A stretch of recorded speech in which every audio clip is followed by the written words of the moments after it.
I'm going to talk a little bit about love.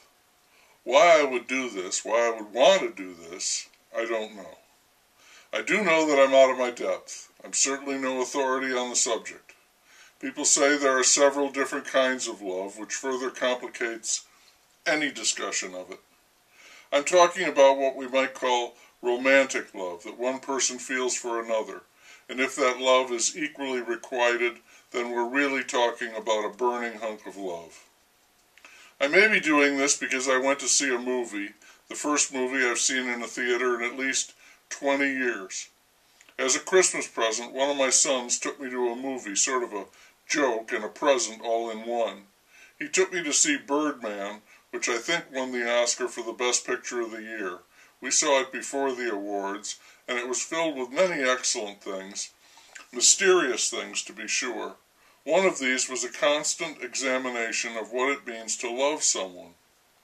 A declining movie actor is putting on a Broadway play, producing it, writing it, starring in it, and his play is based on a work by Raymond Carver, What We Talk About When We Talk About Love.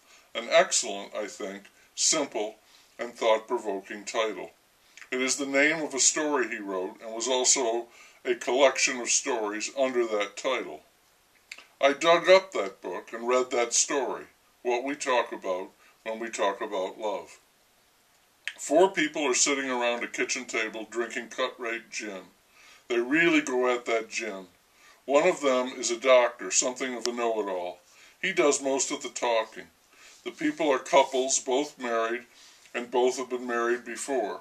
So, around the block, you might say, when it comes to love. The narrator is a rather detached observer who makes note of the sunlight as it progresses from full and brilliant daytime to a disquieting darkness at the end. And these people talk about love, strange expressions of it, which they still say is love. And by the time you finish reading the story, chances are you are thinking about your own experience with love and what you think love is and what it can make you do.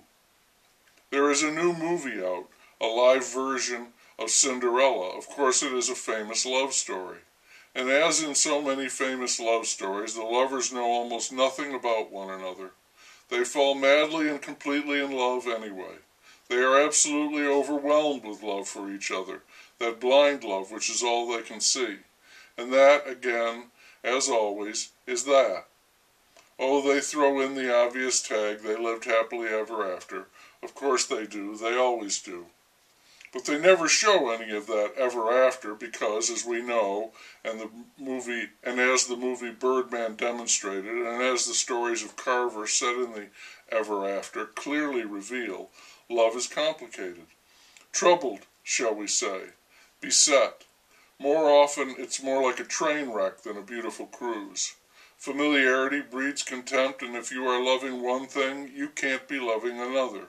There is an exclusivity with love, leading naturally to monogamy, which brings in jealousy and boredom, betrayal, rage, abuse, and murder, and many other things, none of them a part of happily ever after.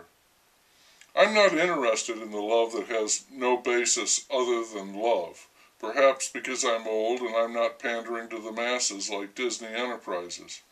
I am interested in a sustained long-term love that does not weaken with time, that finds ways to renew itself and express itself and not grow weary or dull or too ragged or mechanical through repetition. This is not the kind of love you see in fairy tales. This is the kind of love you see in war, where comrades would do anything for each other, gladly die to save the other, pay any price to preserve the other's life and happiness.